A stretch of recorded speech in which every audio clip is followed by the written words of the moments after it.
Hello, my name is Silas Reed, and I live in a place called Fall Valley.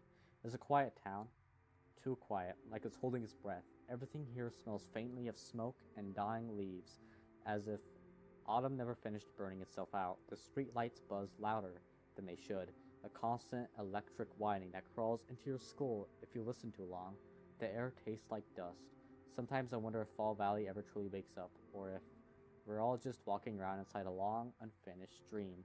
That morning, I stepped outside and looked up at the sky.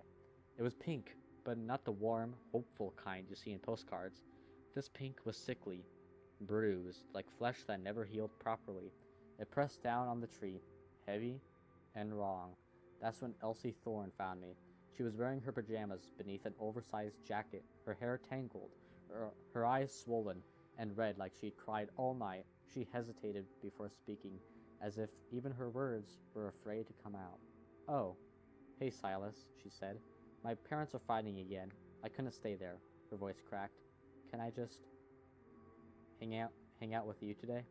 I nodded. "Yeah, that's fine."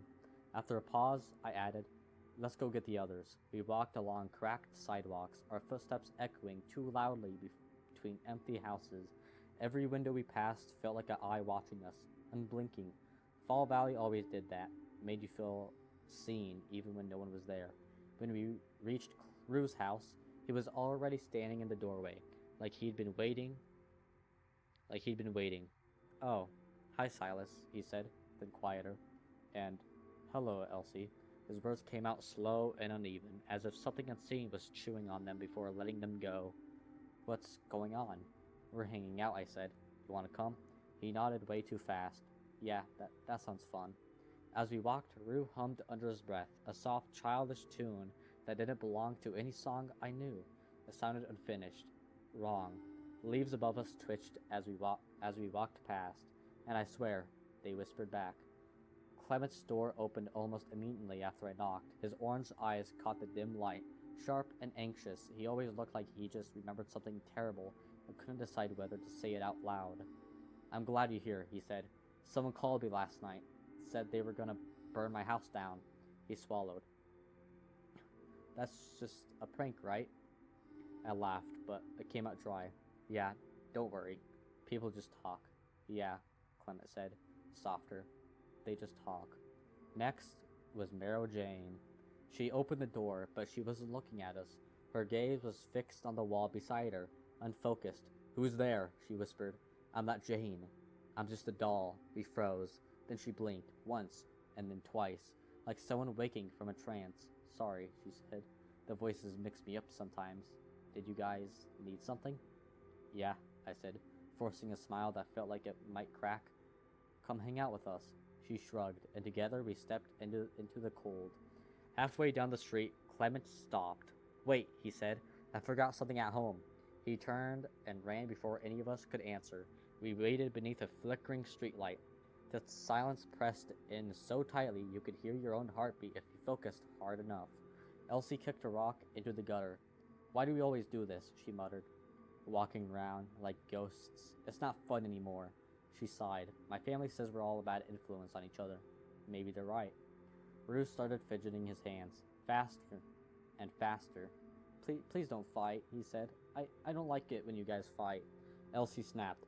"Shut the fuck up, Rue. God, your stutter makes me want to fucking scream. You're pathetic. I wish you just stopped existing." "That's enough," I yelled. "We're all friends, Elsie. If you can't deal with that, then go home." Rue went completely still. His hands kept twitching like he was holding onto something only he could feel.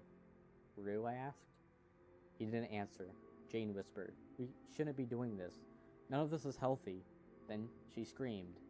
It was loud and raw and animal, like something tearing its way out of her throat. And then, just as suddenly, she blinked.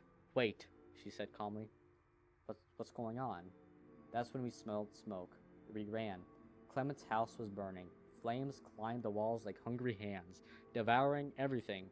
Through the fire, I saw a shadow wearing a pumpkin for a head, spraying gasoline, whispering words that melted into the wind. Clement screamed from inside. Then he didn't. The firefighters called it an accident, but we saw it.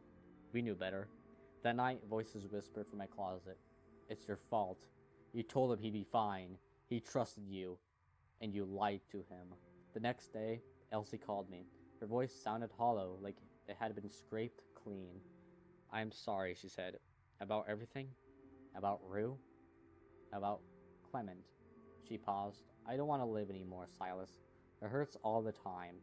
Everything always does. And then the call ended. She never picked up again. I found Rue later beneath the orange tree on the hill. He was reading a book stuck on the same page. Hey, I said softly. You okay? He smiled without looking up. Yeah, I'm okay. Then after a pause, we live in Fall Valley. Do you think it's called that because everyone falls? I blinked. He was gone.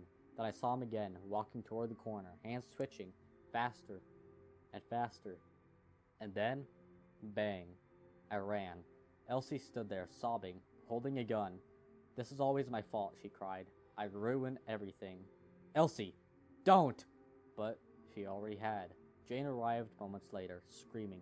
Not one voice, but many, overlapping, broken, trying to decide which one belonged to her. It's just me now. That night she texted, I think we have to fall. Meet me at the orange tree. When I arrived, she stood on the hill, whispering in a language that didn't sound human. The ground trembled. A hole opened beneath the tree, wide, endless. She turned to me, eyes empty. I'm going home, she said, and she jumped. Voices rose from the dark. Jump. Join us. Fall forever. Something touched my back, cold, smooth, and pumpkin-scented. I fell. When I woke up, I wasn't in my body. I saw them. Elsie, Rue, Clement, and Jane, smiling faintly in the dark. Their faces flickered like damaged film. Fall Valley was gone, but we're still here, and it's always autumn.